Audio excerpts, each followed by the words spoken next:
Jejak barcode palsu, 2 sopir ditangkap, dugaan kong kali kong petugas SPBU diusut.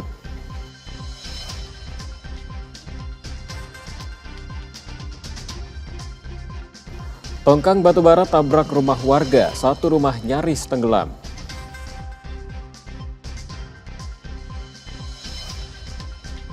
PSSI memperkenalkan secara resmi Jordi Cruyff sebagai penasihat teknis baru.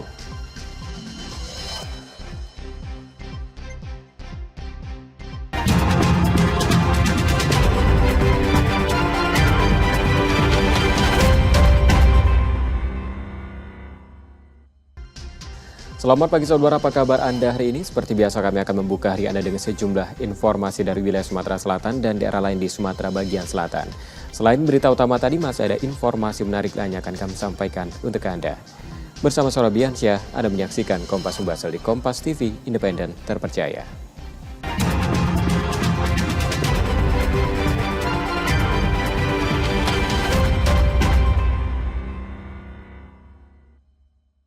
Kita awali informasi pertama saudara, 2 sopir di Palembang ditangkap karena menggunakan barcode My Pertamina palsu untuk membeli solar secara ilegal.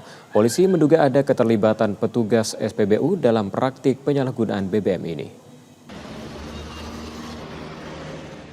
Subdit 4 Tindak Pidana Tertentu di Treskrimsus Polda Sumsel menangkap 2 tersangka JI dan RE saat mengisi solar secara ilegal di SPBU kawasan Kebun Bunga, Sukarmi, Palembang. Menurut polisi, kedua sopir ini kerap menggunakan barcode My Pertamina palsu untuk membeli solar subsidi dengan mobil box yang telah dimodifikasi. Praktik ini sudah berlangsung selama 3 bulan dan polisi masih menyelidiki kemungkinan keterlibatan petugas SPBU. Dengan menggunakan barcode yang bukan milik kendaraan yang ia kendarai. Kemudian saudara Jenny melakukan pengisian BBM bersubsidi jenis solar dengan menggunakan kendaraan tangki bahan bakarnya yang telah dimodifikasi dari ukuran yang lebih besar, di mana kapasitas BBM kendaraan yang dikendari bermuatan 200 liter, sedangkan kapasitas sebenarnya untuk kendaraan dengan jenis engkel hanya berkapasitas 75 liter. Di sisi lain, Pertamina Patra Niaga Sumbaksel menegaskan penyalahgunaan BBM subsidi marak terjadi, baik dari pengungkapan pihak kepolisian maupun temuan internal. Tapi ada juga beberapa yang kami lakukan sendiri, cukup banyak, dan kami lakukan itu stop penyaluran di JBT-nya. Jadi ada beberapa tahapan sampai tahapan terakhir dari peraturan dari BPH Migas. Jika SPBU itu terbukti beberapa kali dalam waktu tersebut dia ternyata terbukti melakukan pelanggaran, bisa dicabut haknya untuk penyaluran solarnya. Sesuai peraturan BPH Migas, SPBU yang terlibat melakukan pelanggaran bisa dicabut izin penyalurannya. Saat ini kedua tersangka masih menjalankan pemeriksaan di Polda Sumsel untuk proses hukum lebih lanjut. Rizky Oktora, Muklas Diferensial, Kompas TV, Palembang, Sumatera Selatan. Saudara, diduga terseret arus deras, sebuah kapal tongkang bermuatan batu bara menabrak sejumlah rumah di tepian Sungai Musi, Palembang. Akibatnya 1 rumah roboh dan nyaris tenggelam.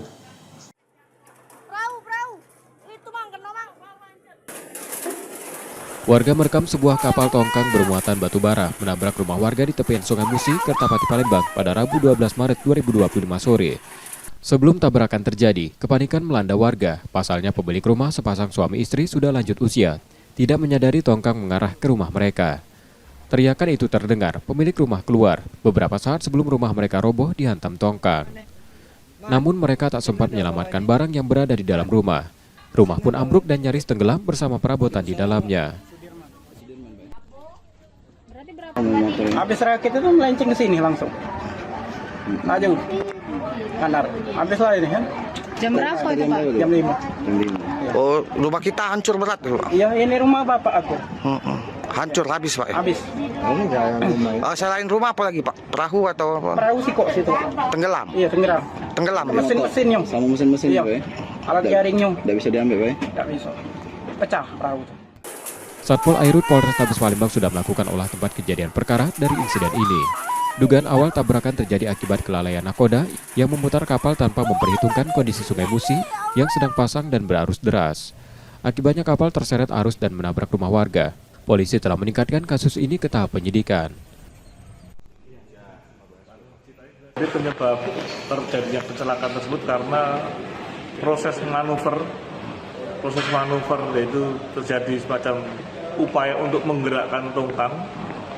Namun nakoda yang ada di takbut tidak cakap, tidak melihat situasi kondisi alam yang ada, sehingga dengan perkiraan yang kurang maksimal tersebut mengakibatkan kapal terbawa arus yang pada akhirnya menabrak daripada bangunan yang ada di sekitar. Nah, nakodanya sendiri sudah diperiksa, apakah ada kemungkinan? Segera akan kita tingkatkan ke penyidikan. Ya, jadi tadi saya sudah datang ke TKP, saya sudah dapat gambar ceritanya, siapa yang bertanggung jawab, saya sudah dapat simpulkan. Dan setelah tadi saya mendatangi TKP, saya perintahkan Kasat Pol Air bersama Wakasatresim untuk menggelarkan ditingkatkan ke penyidikan, yaitu pelanggaran Undang-Undang Pelayaran, Undang-Undang Nomor 17 Tahun 2008, Pasal 304. Nanti ada tersangka berarti, Bang? Ada. Insiden ini menyebabkan 3 rumah rusak ringan, 1 rumah rusak berat, dan 1 perahu tenggelam. Warga pemilik rumah berharap bantuan agar rumah yang mereka tempati selama 15 tahun bisa diperbaiki. Yudi Kiswanto, Kompas TV, Palembang, Sumatera Selatan.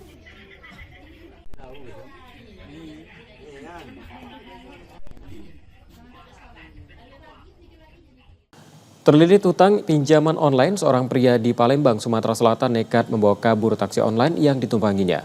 Aksinya terhenti setelah warga menangkapnya dan menghukumnya sebelum akhirnya diserahkan ke polisi. Video dari media sosial ini kami samarkan karena mengandung unsur ketidaknyamanan. Aksi nekat seorang pria yang berusaha membawa kabur taksi online berujung fatal. Warga yang marah menangkap dan menghukumnya hingga babak belur. Peristiwa ini terjadi di Jalan Sukabangun 2, Sukarami, Palembang. Pelaku belakangan diketahui bernama Adam, 24 tahun, warga Ogan Komering Ulu yang merupakan bekas karyawan bank. Kapolsek Sukarami, Palembang menjelaskan, pelaku berpura-pura menjadi penumpang taksi online. Saat dalam perjalanan, pelaku meminta sopir berhenti di warteg untuk membeli makan. Saat sopir turun, pelaku membawa kabur mobil. Namun aksi itu gagal. Sopir yang menyadari kendaraannya dibawa kabur, segera berteriak meminta bantuan warga. Pelaku akhirnya tertangkap setelah dikejar dan dihadang. Dia mengelabui driver dengan cara memberikan informasi palsu agar driver bisa turun dari mobil tersebut. Ketika driver turun, maka si pelaku ini dengan sigap langsung mengambil mobil tersebut dan melarikan diri. Pada polisi, Adam mengaku mencuri karena terlilit hutang pinjaman online sebesar 30 juta rupiah, usai terkena PHK sebulan lalu. Ya. Bayar utang. Utang apa? Utang pinjol. Biasa kita pinjam-pinjol. Berapa utang kita dipinjam? Nggak tahu pasti, tapi lebih dari 30-an. Lebih dari 30-an. Pelaku kini ditahan di Polsek Sukarami dan terancam hukuman hingga 7 tahun penjara. Reski Oktora, Muklas Diferensial, Kompas TV, Palembang, Sumatera Selatan.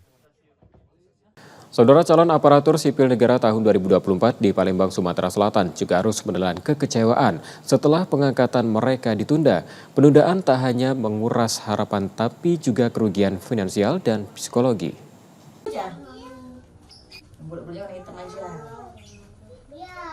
Aprilia, ibu satu anak di Palembang, Sumatera Selatan, harus menelan kekecewaan setelah pengangkatannya sebagai aparatur sipil negara ditunda hingga Oktober 2025 mendatang. Harusnya pada April atau Mei 2025, calon ASN sudah mulai bisa bekerja. Kekecewaan serupa juga dirasakan Rinda yang sudah mengeluarkan biaya untuk persiapan bekerja karena ditempatkan di luar kota. Sebelumnya kan sudah banyak persiapan ya, karena kan kita kan mengacu dengan sesuai timeline yang ada kemarin dari BKN itu di bulan April atau bulan Mei.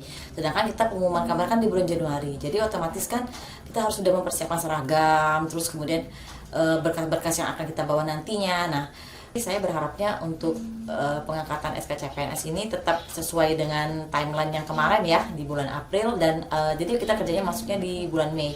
Jadi untuk persiapan kita yang udah kita siapkan untuk masuk kerja ini jadi nggak sia-sia juga sih. Jadi kan kita nggak rugi materi, nggak rugi biaya dan rugi waktu juga.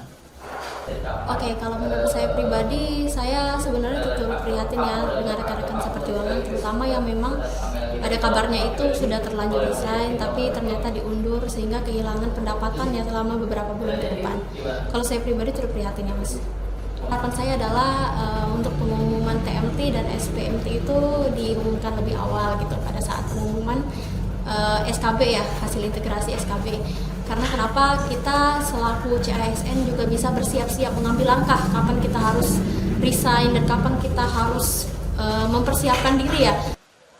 Para calon ASN sangat berharap ada jalan keluar terbaik dari persoalan penundaan pengangkatan ini. Dalam rapat dengar pendapat Komisi 2 DPR RI bersama Kemenpan RB dan BKN, diputuskan pelantikan CPNS ditunda dan dilakukan serentak pada Oktober 2025.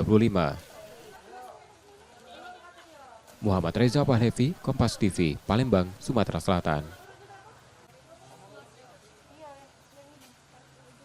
Kita ke sorotan lainnya, Saudara. Pemprov Sumsel dan Pemkab Banyuasin meluncurkan kapal penyeberangan KMP Putri Lian Puri. Kapal tersebut melayani penyeberangan Desa Sri Menanti dan Desa Karangbaru.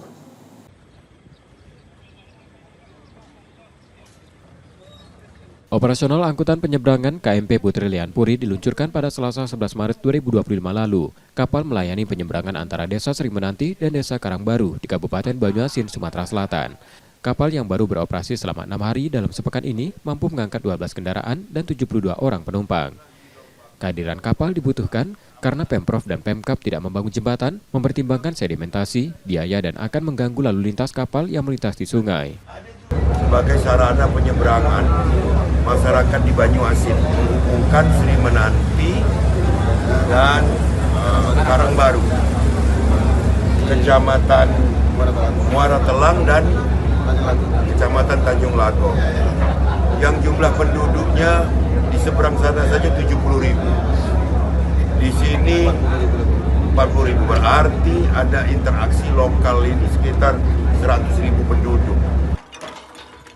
Data Pemkab Banyuasin menyebut, desa di Karangbaru ada sekitar 27 dengan penduduk 70.000 lebih. Desa-desa tersebut merupakan penghasil padi di Banyuasin sebesar 40% dari total produksi. Tim Liputan, Kompas TV, Banyuasin, Sumatera Selatan. Usai jeda, Saudara, kami masih akan kembali dengan sejumlah sorotan menarik lainnya. Tetaplah di Kompas Sumbasel.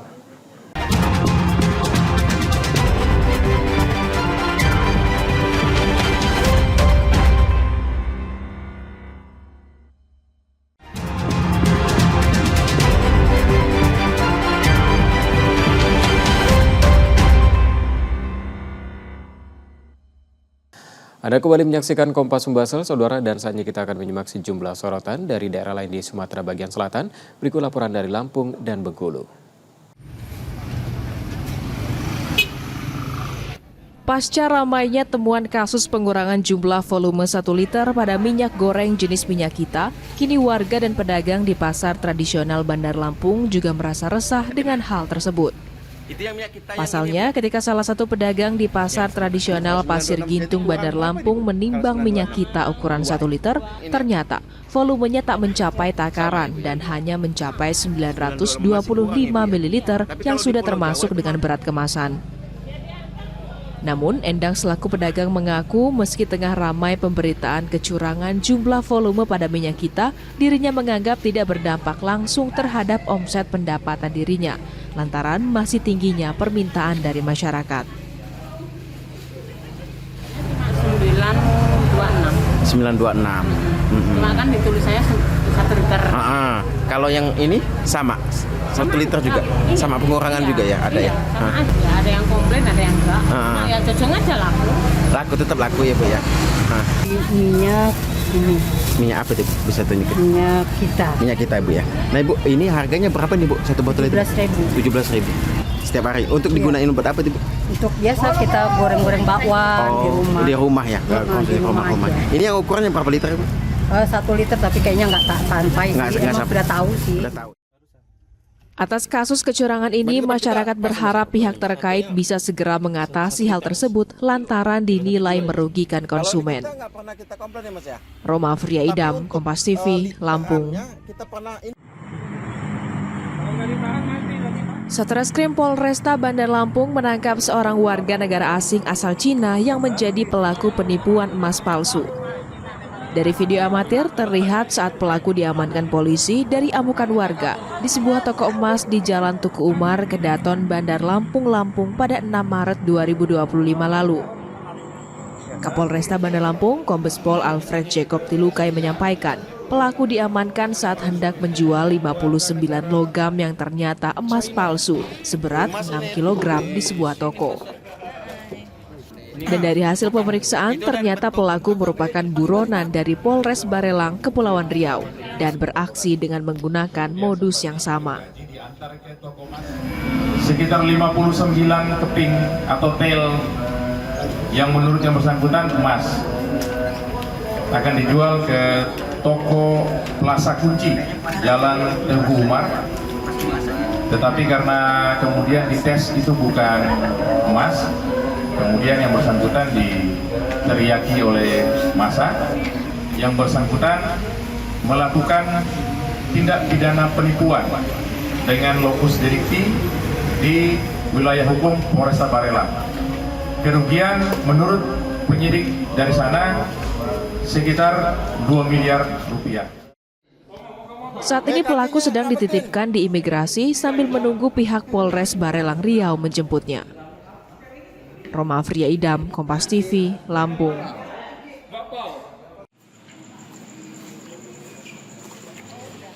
Sebanyak 45 orang personel gabungan Polresta Bandar Lampung melakukan razia terhadap sejumlah penginapan dan kamar indekos pada Senin kemarin.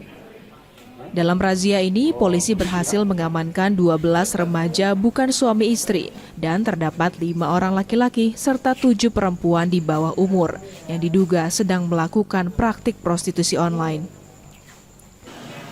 Kepala Bagian Operasional Polresta Bandar Lampung, Kompol Talen Hafiz mengatakan, razia ini merupakan rangkaian Operasi Cempaka Krakatau 2025 yang bertujuan untuk menekan berbagai tindakan penyakit masyarakat di bulan Ramadan. Ia juga mengajak masyarakat untuk menghindari perbuatan tercela selama bulan suci ini. Ya, malam ini kita melaksanakan razia di hotel-hotel dan di tempat kos-kosan. Malam ini kita melaksanakan di 3 titik, 1 di penginapan, 2 di kos-kosan. Kemudian kita berhasil mengamankan 12 orang yang di 3 titik tersebut. Pelaksanaan ini kita laksanakan selama 14 hari dari tanggal 3 sampai dengan tanggal 16.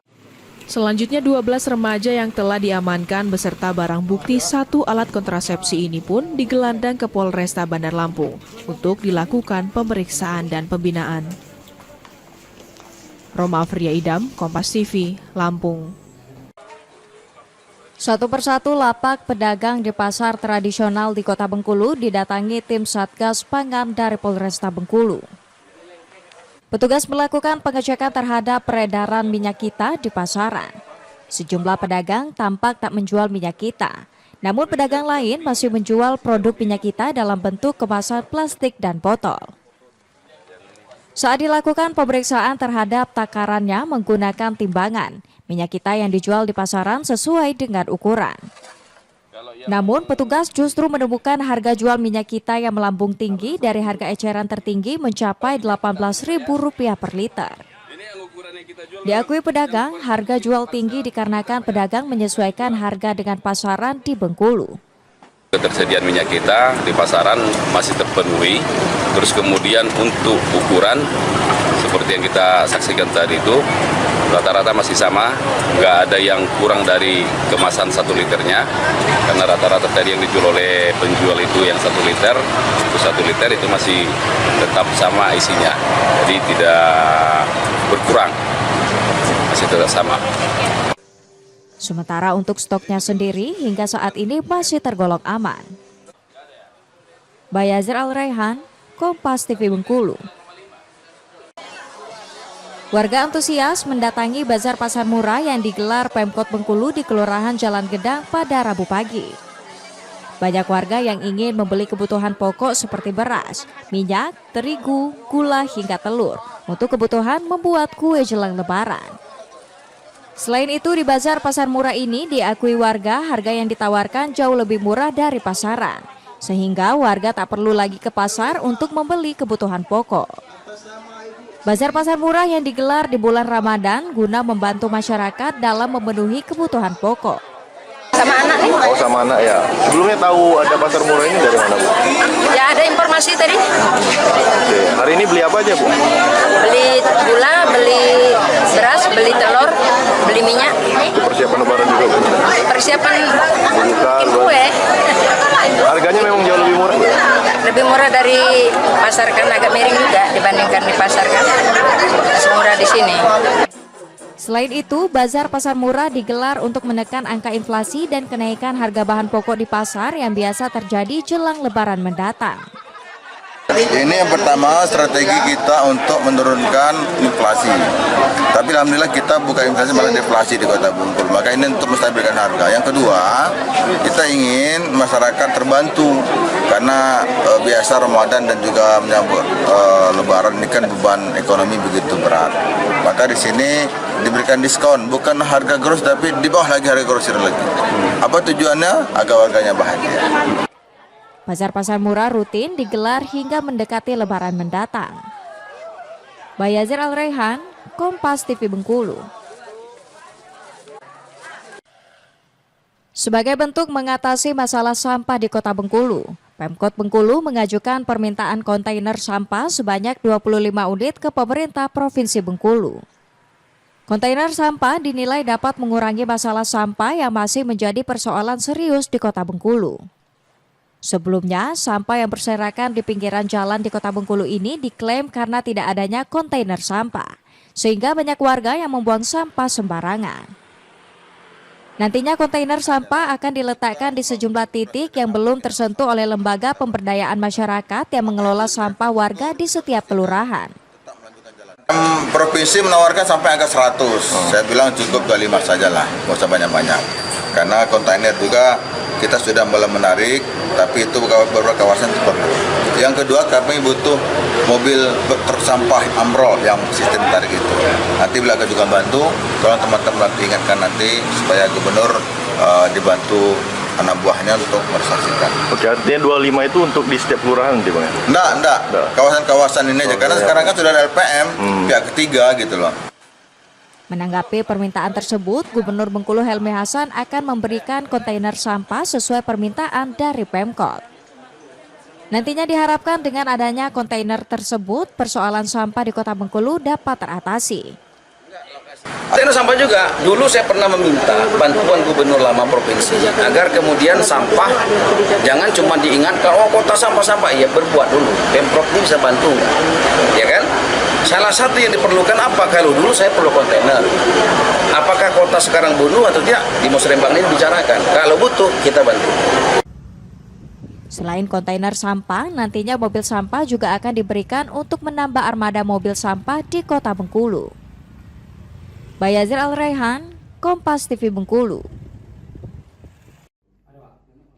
Naas dialami SD, pelajar berusia 12 tahun di Kabupaten Bengkulu Utara yang kabur dari rumah namun justru menjadi korban persetubuhan. Pelaku yakni JI yang merupakan sopir travel di Bengkulu Utara memanfaatkan situasi saat korban kabur meninggalkan rumahnya di malam hari. Pelaku menemui korban dan menjanjikan akan mencarikan kontrakan kepada korban di Kota Bengkulu keesokan harinya, dengan syarat korban harus menginap di rumah pelaku. Korban yang tergiur kemudian mengikuti pelaku hingga terjadi persetubuhan sebanyak 2 kali di rumah pelaku. Aksi persetubuhan ini diketahui saat korban dijemput pulang oleh keluarga dan korban mengaku sudah menjadi korban persetubuhan.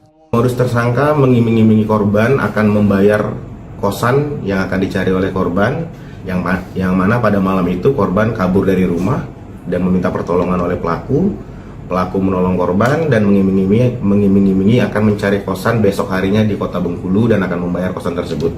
Pada malam itu, tersangka menggauli korban sebanyak 2 kali di rumah tersangka tersebut. Saat ini pelaku masih diperiksa dan terancam kurungan penjara hingga 15 tahun. Bayazir Al-Raihan, Kompas TV Bengkulu. Demikian dari saudara sejumlah sorotan dari wilayah lain di Sumatera bagian selatan, dan selanjutnya Kompas Membahas masih akan kembali dengan sejumlah sorotan menarik lainnya. Tetaplah bersama kami.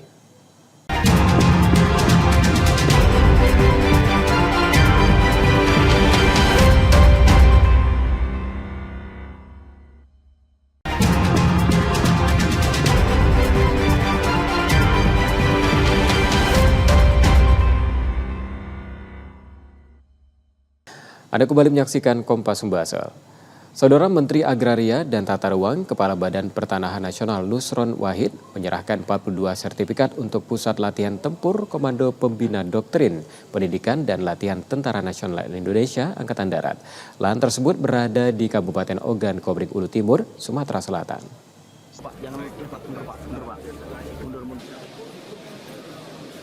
Penyerahan sertifikat untuk Pusat Latihan Tempur Komando Pembina Doktrin, Pendidikan, dan Latihan Tentara Nasional Indonesia Angkatan Darat dilakukan di Aula Puslatpur Oku Timur, Sumatera Selatan pada Rabu 12 Maret 2025. Total luas sertifikat hak pakai atas nama Pemerintah Republik Indonesia yang dikuasakan pada Kementerian Pertahanan mencapai 32.782,5 hektar, menjadikan Puslatpur sebagai yang terluas di Asia. Menteri ATR BPN Nusron Wahid menerangkan, aset TNI yang harus diselesaikan mencapai 649 titik dan akan diselesaikan secara bertahap. Untuk menjaga aset negara dengan tetap mengedepankan kepentingan masyarakat, Menteri ATR BPN mengusulkan skema hak pengelolaan atau bagi seluruh aset tanah TNI. Dan habis ini masih banyak sertifikat yang lain yang akan kami tuntaskan karena memang PR kami banyak sekali, ada sekitar 649 titik untuk aset-aset di bawah Kementerian Pertahanan, baik yang dikelola oleh Kemenhan sendiri maupun dipakai oleh Mabes TNI maupun dipakai oleh Kesatuan TNI AD, Kesatuan TNI Angkatan Laut maupun Kesatuan TNI Angkatan Udara. Rata-rata karena belum ada sertifikatnya, rata-rata banyak sekali yang diokupasi masyarakat. Karena itu akan kita urai satu persatu. Sementara Kepala Staf Angkatan Darat Jenderal TNI Maruli Simanjuntak menanggapi antusias usul tersebut dengan berkomitmen tetap mementingkan kepentingan masyarakat. Mudah-mudahan keberadaan kami ini bermanfaat untuk khususnya di daerah sini, dan juga tadi yang disampaikan oleh Pak Menteri bahwa nanti mungkin di seluruh Indonesia lahan-lahan kita bisa kita pergunakan untuk kepentingan Angkatan Darat pada khususnya, dan juga kalau memang tidak dipergunakan oleh Angkatan Darat bisa digunakan oleh masyarakat. Data ATR BPN menyebutkan dalam 3 bulan terakhir, tim Kementerian ATR BPN dan Kementerian Pertahanan serta TNI telah merampungkan 92 kasus. Dari total 649 titik, 126 berkaitan dengan TNI AD, sementara sisanya berada di bawah Kementerian Pertahanan. Setia Budi, Kompas TV, Ogan Komering Ulu Timur, Sumatera Selatan. Saudara Wali Kota Palembang Ratu Dewa mengumpulkan seluruh organisasi perangkat daerah di lingkungan pemerintah Kota Palembang. Langkah ini dilakukan untuk mendorong kolaborasi antar OPD dalam upaya meningkatkan pelayanan masyarakat.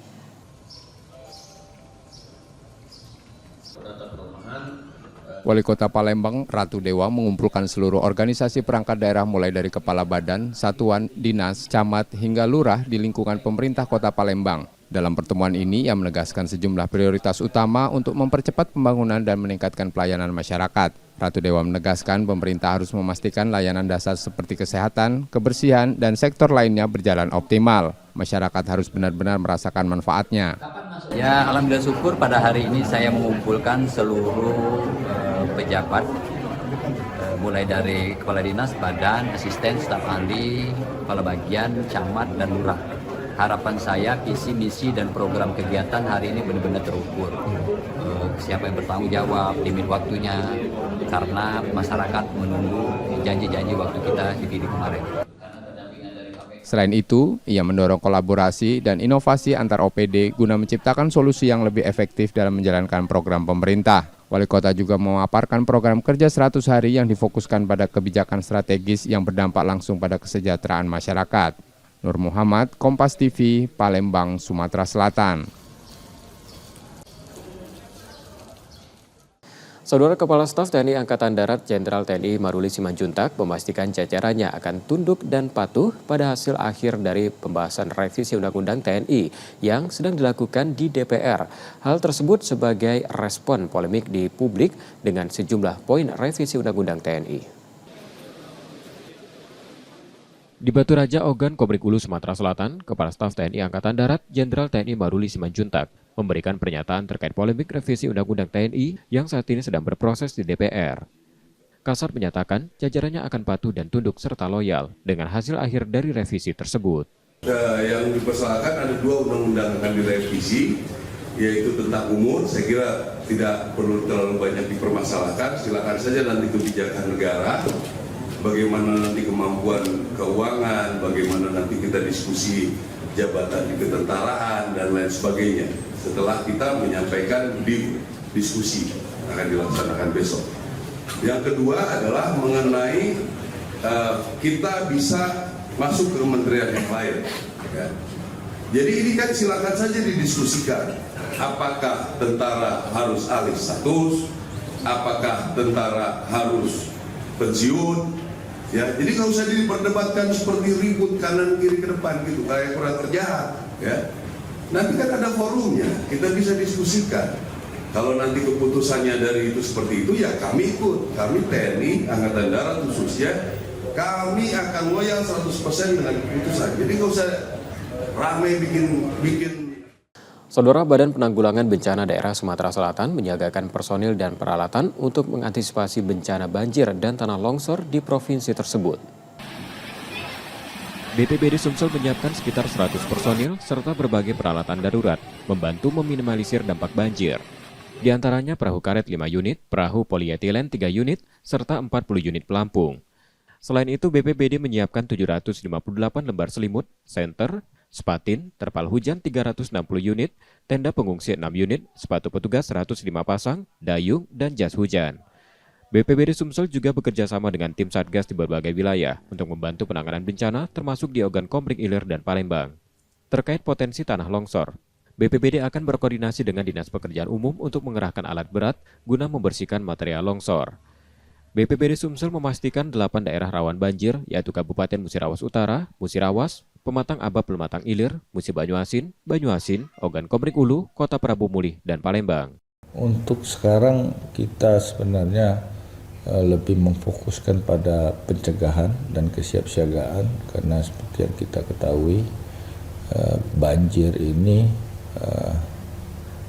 merupakan eskalasi tahunan. Harusnya kita bisa mencegah, mendeteksi dari dini kondisi yang ada. Cuman memang ini perlu kerjasama.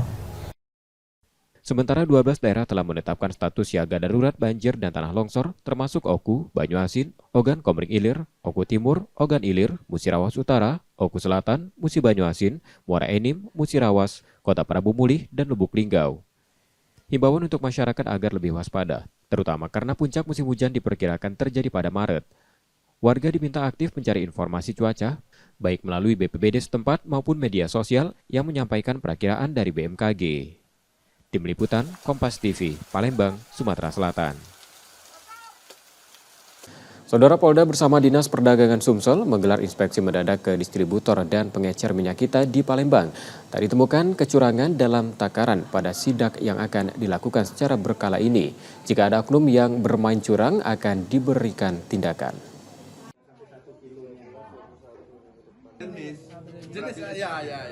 Tindak Pidana Indaksi Ditreskrimsus Polda Sumatera Selatan menggelar inspeksi mendadak di sejumlah distributor dan pengecer minyak kita di Palembang. Sidak ini dilakukan setelah ditemukan dugaan ketidaksesuaian takaran minyak goreng subsidi tersebut. Dalam kegiatan ini, Polda bersama Dinas Perdagangan Sumsel memastikan keakuratan takaran. Sidak dimulai dari salah satu distributor di kawasan Padang Selasa, Kecamatan Ilir Barat 1, lalu berlanjut ke beberapa pasar yang menjual minyak kita di tingkat pengecer. Petugas memeriksa takaran dengan menuangkannya ke wadah ukur guna memastikan isi sesuai dengan yang tertera di kemasan. Kasubdit 1 Tindak Pidana Indaksi Ditreskrimsus Polda Sumsel, AKBP Andri Setiawan mengatakan hasil sidak sejauh ini belum menemukan kecurangan dalam takaran. Minyak kita yang beredar di Palembang berasal dari 2 produsen yang ada di provinsi ini. Meski demikian, sidak akan dilakukan secara berkala untuk memastikan tidak ada oknum yang bermain curang. Jika ditemukan pelanggaran, Polda Sumsel akan menindak sesuai aturan hukum. Lokasi yang kita lakukan pengecekan yaitu di tahap pengecer ya, dari D2 kemudian di pengecer-pengecernya. Termonitor dari hasil pengecekan sesuai dengan harga headnya itu masih sesuai ya, di bawah 15.700. Rata-rata ada di 15.500. Kemudian dari kemasan, termonitor untuk kemasan untuk minyak kita itu ada dari produsen yang ada di Palembang. Satu dari PT SAP dan satu lagi dari PT Musimas ya. Tidak ada termonitor untuk produk minyak kita yang berasal dari produsen di luar Kota Palembang. Itu hasil yang kita temukan fakta-fakta saat ini. Namun kita akan tetap melakukan pengecekan untuk secara kontinu bersama dinas terkait. Selain memeriksa takaran, petugas juga mengecek harga dan ketersediaan minyak kita di pasaran, terutama saat Ramadan. Hasilnya, harga masih di bawah harga eceran tertinggi, yakni Rp15.700 per liter. Polda Sumsel juga membuka saluran aduan bagi masyarakat yang menemukan dugaan kecurangan, baik dalam takaran, stok maupun harga minyak kita. Rizky Oktora, Kompas TV, Palembang, Sumatera Selatan.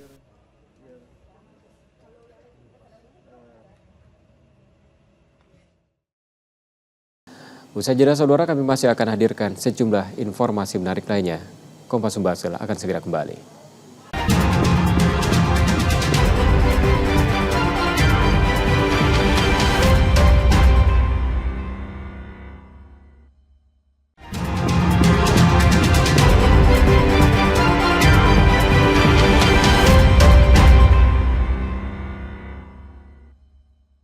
Anda kembali menyaksikan Kompas Sumbasel, saudara, dan kita ke informasi olahraga. PSSI telah memperkenalkan secara resmi Jordi Cruyff sebagai penasihat tenis baru sebagai upaya peningkatan kualitas timnas Indonesia di masa depan. Kepastian ini disambut baik oleh Cahya Supriyadi dan Arhan Kaka lantaran Jordi memiliki segudang pengalaman di Eropa. Jordi Cruyff akhirnya diperkenalkan secara resmi ke publik oleh PSSI akhir pekan lalu. Kehadiran Jordi diharapkan bisa memberi dampak positif kepada timnas Indonesia yang tengah berjuang lolos ke Piala Dunia 2026. Langkah PSSI ini diapresiasi oleh dua penggawa timnas Indonesia, Cahya Supriyadi dan Arhan Kaka. Keduanya yakin bergabungnya anak dari legenda timnas Belanda Johan Cruyff ini bakal membuat skuad Garuda lebih berkembang dengan pengalaman yang dimilikinya berlaga di Liga Eropa. Timnas Indonesia di bawah asuhan pelatih baru Patrick Kluivert akan menghadapi Australia dan Bahrain pada Maret ini. Untuk semakin memudahkan pekerjaannya, selain kedatangan Jordi Cruyff, Kluivert juga akan dibantu sejumlah asisten mulai dari Alex Pastor dan Denny Lanzat. Lalu 6 nama baru akan bertugas sebagai pelatih fisik, 2 orang fisioterapis, video analis, dan 2 developer. Di antaranya pelatih fisik Quentin Yakoba, fisioterapis Leo Ethel, dan Chesley Ten Uwe. Rinin Taniken, Adini Anissa, Kompas TV, Jakarta.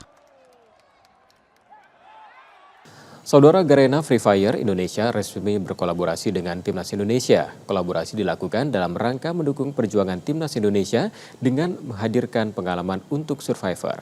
Salah satunya berupa jersey eksklusif official Timnas pada game Free Fire. Garena sebagai developer dan publisher game Free Fire resmi berkolaborasi dengan PT Garuda Sepak Bola Indonesia GSI atas nama PSSI. Kolaborasi menghadirkan jersey official sebagai bundle eksklusif di Free Fire. Kerjasama ini mengajak seluruh pemain Free Fire atau Survivor mengenakan jersey kebanggaan timnas baik di dalam game maupun di luar game sebagai bentuk dukungan untuk tim Garuda. Bundle in-game jersey official Timnas Indonesia bisa didapatkan pada 14 Maret 2025. Survivor bisa memperoleh bundle secara gratis dengan menyelesaikan misi game mode Class Squad dan Battle Royale. Selain jersey official in-game, Survivor juga bisa mendapatkan avatar Rizky Ridho yang tersedia mulai 20 Maret 2025. Respon positif diberikan para pemain melihat penggemar Timnas Indonesia tak hanya on fire di lapangan, tapi juga di mobile games.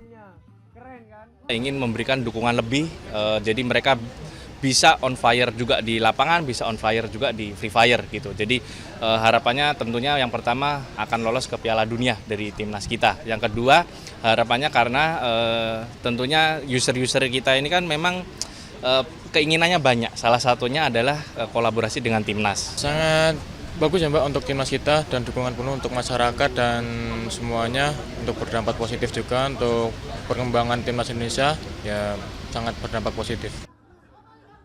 Pada kesempatan ini, para pemain Timnas Indonesia berkesempatan menjajal game Free Fire bersama para jurnalis serta tamu undangan yang hadir. Hasilnya, tim Cahya dan Ika mampu menumbangkan tim Arhan Kaka CS43 pada mode Class Squad. Rinin Taniken, Adini Anissa, Kompas TV, Jakarta.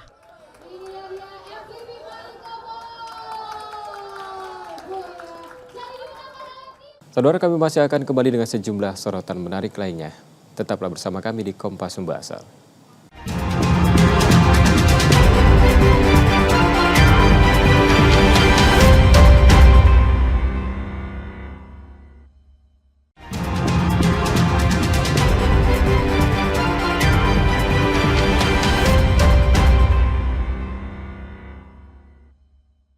Terima kasih Anda kembali menyaksikan Kompas Sumbasel, Saudara, dan jika Anda tidak sempat menyaksikan sorotan utama kami, berikut kilas laporan utama Kompas Sumbasel hari ini. Subdit 4 Tindak Pidana Tertentu di Treskrimsus Polda Sumsel menangkap 2 tersangka JI dan RE saat mengisi solar secara ilegal di SPBU kawasan Kebun Bunga, Sukarmi, Palembang. Menurut polisi, kedua sopir ini kerap menggunakan barcode My Pertamina palsu untuk membeli solar subsidi dengan mobil box yang telah dimodifikasi. Praktik ini sudah berlangsung selama 3 bulan dan polisi masih menyelidiki kemungkinan keterlibatan petugas SPBU. Dengan menggunakan barcode yang bukan milik kendaraan yang ia kendarai. Kemudian saudara Jenny melakukan pengisian BBM bersubsidi jenis solar dengan menggunakan kendaraan tangki bahan bakarnya yang telah dimodifikasi dari ukuran yang lebih besar, di mana kapasitas BBM kendaraan yang dikendari bermuatan 200 liter, sedangkan kapasitas sebenarnya untuk kendaraan dengan jenis engkel hanya berkapasitas 75 liter. Di sisi lain, Pertamina Patra Niaga Sumbaksel menegaskan penyalahgunaan BBM subsidi marak terjadi, baik dari pengungkapan pihak kepolisian maupun temuan internal. Tapi ada juga beberapa yang kami lakukan sendiri, cukup banyak, dan kami lakukan itu stop penyaluran di JBT-nya. Jadi ada beberapa tahapan sampai tahapan terakhir dari peraturan dari BPH Migas. Jika SPBU itu terbukti beberapa kali dalam waktu tersebut dia ternyata terbukti melakukan pelanggaran, bisa dicabut haknya untuk penyaluran solarnya. Sesuai peraturan BPH Migas, SPBU yang terlibat melakukan pelanggaran bisa dicabut izin penyalurannya. Saat ini kedua tersangka masih menjalankan pemeriksaan di Polda Sumsel untuk proses hukum lebih lanjut. Rizky Oktora, Muklas Diferensial, Kompas TV, Palembang, Sumatera Selatan.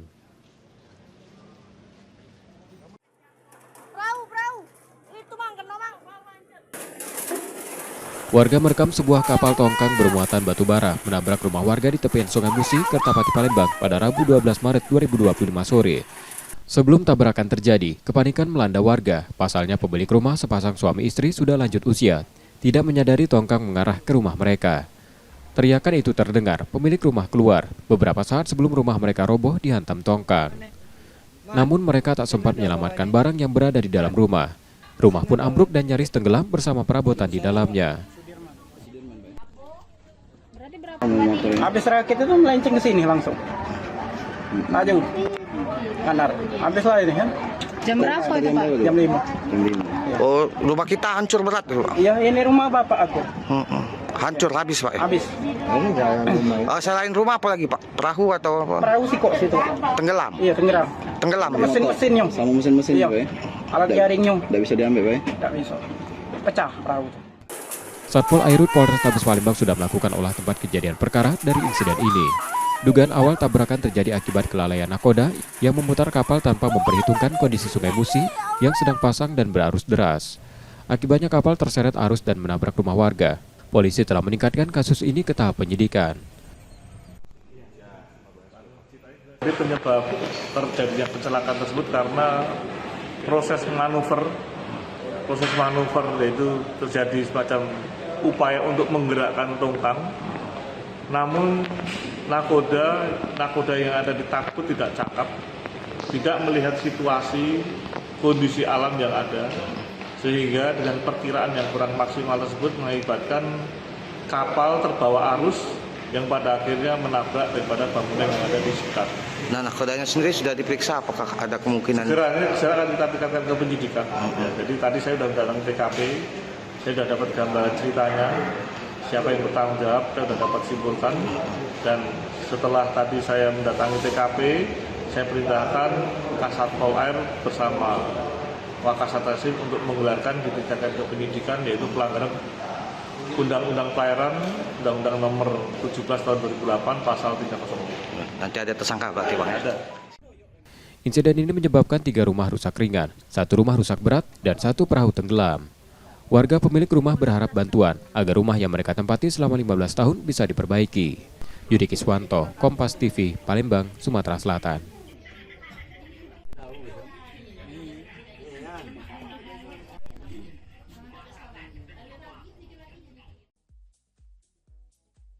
Jordi Cruyff akhirnya diperkenalkan secara resmi ke publik oleh PSSI akhir pekan lalu. Kehadiran Jordi diharapkan bisa memberi dampak positif kepada timnas Indonesia yang tengah berjuang lolos ke Piala Dunia 2026. Langkah PSSI ini diapresiasi oleh dua penggawa timnas Indonesia, Cahya Supriyadi dan Arkan Kaka. Keduanya yakin bergabungnya anak dari legenda timnas Belanda Johan Cruyff ini bakal membuat skuad Garuda lebih berkembang dengan pengalaman yang dimilikinya berlaga di Liga Eropa. Timnas Indonesia di bawah asuhan pelatih baru Patrick Kluivert akan menghadapi Australia dan Bahrain pada Maret ini. Untuk semakin memudahkan pekerjaannya, selain kedatangan Jordi Cruyff, Kluivert juga akan dibantu sejumlah asisten mulai dari Alex Pastoor dan Denny Lanzat. Lalu 6 nama baru akan bertugas sebagai pelatih fisik, 2 orang fisioterapis, video analis, dan 2 developer. Di antaranya pelatih fisik Quentin Yakoba, fisioterapis Leo Echtel, dan Chesley ten Uwe. Rinin Taniken, Adini Anissa, Kompas TV, Jakarta. Informasi tadi saudara sekaligus menjadi akhir dari Kompas Sumbaksel hari ini. Tetap saksikan konten lokal Kompas TV setiap hari mulai pukul 4.30 hingga 7 pagi. Dan kembali kami ingatkan bagi Anda yang ingin berbagi informasi, kritik ataupun saran, dapat mengakses media sosial kami di @KompasTV Palembang. Akhirnya, secara resmi pamit, terima kasih dan tetap menyaksikan Kompas TV, independen, terpercaya, dan selamat menjalankan ibadah puasa. Sampai jumpa.